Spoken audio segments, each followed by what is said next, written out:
ವರ್ಗದ ಎಲ್ಲ ಜನರು ಭಾಗವಹಿಸಬೇಕು.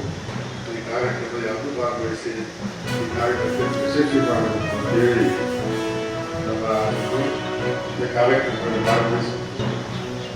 ಅವರ ಸಹಕಾರಿಗಳು ಕೊಟ್ಟಂಥ ವಿಚಾರಧಾರೆಗಳು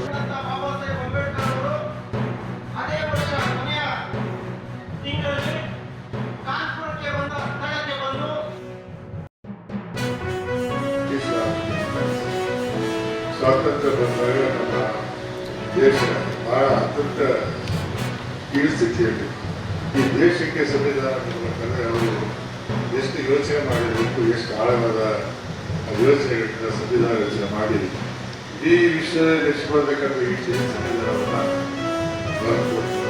ಮಹಾತ್ಮ ಚಳುವಳಿ ಮಾಡ್ತೀವ, ತಂದೆಯನ್ನು ಉಳಿಸಿಕೊಳ್ಳುವ ಚಳುವಳಿ ಮಾಡ್ತೀವ. ಆದರೆ ಅಂತ ಒಂದು ಹತಾಶ ಸ್ಥಿತಿಗೆ ನಮ್ಮ ಸಂವಿಧಾನವನ್ನು ಬಾಬಾ ಸಾಹೇಬರು ರೂಪಿಸಿದ ಈ ಅದ್ಭುತ ಸಂವಿಧಾನವನ್ನು ತಳ್ಳುವ ಶಕ್ತಿಗಳು ಇವೆ, ತಳ್ಳುವ ಆಲೋಚನೆಗಳು ಇವೆ. ಆದ್ದರಿಂದ ಸಂವಿಧಾನವನ್ನು ಉಳಿಸಿಕೊಳ್ಳುವುದು ಅಂದರೆ ಭಾರತವನ್ನು ಉಳಿಸಿಕೊಳ್ಳುವುದು. ನೀಡ್ತಾ ಇದ್ದೇನೆ ಅಂತ ಹೇಳ್ಬಿಟ್ಟು, ಬಟ್ ಅದರಲ್ಲಿ ಒಂದು ನಾನು ಏನು ಮಾಡೋಕ್ಕಾಗೋದಿಲ್ಲ ಅಂದ್ರೆ ಆರ್ಥಿಕ ಹಾಗೂ ಸಾಮಾಜಿಕ ಸಮತೋಲನೆಯನ್ನು ಮಾಡಲು ಆಗಲಿಲ್ಲ ಅಂತ ಹೇಳ್ಬಿಟ್ಟು ಈ ಸಂವಿಧಾನವನ್ನು ನಾವು ಅವರು ಅರ್ಪಿಸಿದ ಮೇಲೆ ಅದನ್ನು ಅನುಷ್ಠಾನಗೊಳಿಸುವವರ ಕೈಯಲ್ಲಿ ಇದೆ. ಅದನ್ನು ಎಷ್ಟು ಬದ್ಧತೆಯಿಂದ ಅವರು ಅದನ್ನು ಅನುಷ್ಠಾನಗೊಳಿಸಿಕೊಳ್ತಾರೋ ಅದ್ರ ಮೇಲೆ ನಮ್ಮ ದೇಶದ ಒಂದು ಪ್ರಗತಿ ನಿಂತಿದೆ ಅಂತ ಹೇಳಕ್ಕೆ ನಾನು ಇಷ್ಟಪಡ್ತೀನಿ.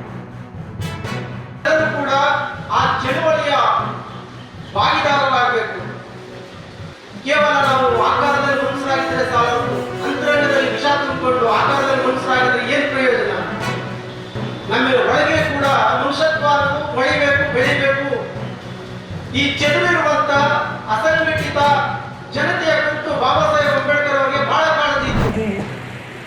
ಮೇಡಮ್ ಇನ್ನೊಂಚೂರು ಹಿಂದೆ ಹೋಗಿ ಸ್ವಲ್ಪ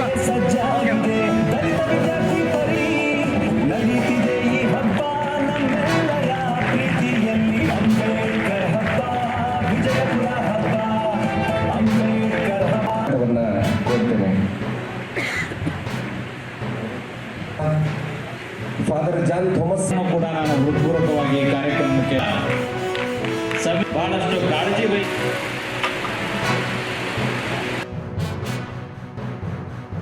ಹಾಗಿದ್ರೂ ಕೂಡ ಅದನ್ನು ಬದಲಾವಣೆ ಮಾಡುವ ಚಿಂತನೆ ನಡೀತಾ ಇದೆ. ಸಂವಿಧಾನ ಅಂದ್ರೆ ಒಂದು ಪುಸ್ತಕ ಅಲ್ಲ. ಸಂವಿಧಾನ ಅಂದ್ರೆ ಒಂದು ಪುಸ್ತಕ ಅಲ್ಲ. ಸಂವಿಧಾನ ಅಂದ್ರೆ ಭಾರತದ ಪ್ರತಿಯೊಬ್ಬ ಪ್ರಜೆಯ ಆತ್ಮ. ಭಾರತದ ಪ್ರತಿಯೊಬ್ಬ ಪ್ರಜೆ ಆತ್ಮ. ಅದು ದೇಹಕ್ಕೆ ರಕ್ತ ಮತ್ತು ಗಾಳಿ ಎಷ್ಟು ಮುಖ್ಯನೋ ಭಾರತದಲ್ಲಿ ಬದುಕುವ ಪ್ರತಿಯೊಬ್ಬ ಪ್ರಜೆಗೆ ಸಂವಿಧಾನ ಅಷ್ಟೇ ಮುಖ್ಯ ಅಂತಕ್ಕಂಥ ವಿಚಾರನ ಇಟ್ಕೊಂಡು ನಾವು ಇವತ್ತು ಚರ್ಚಾಗೋಷ್ಠಿನ ಇಟ್ಕೊಂಡಿದ್ದೇವೆ.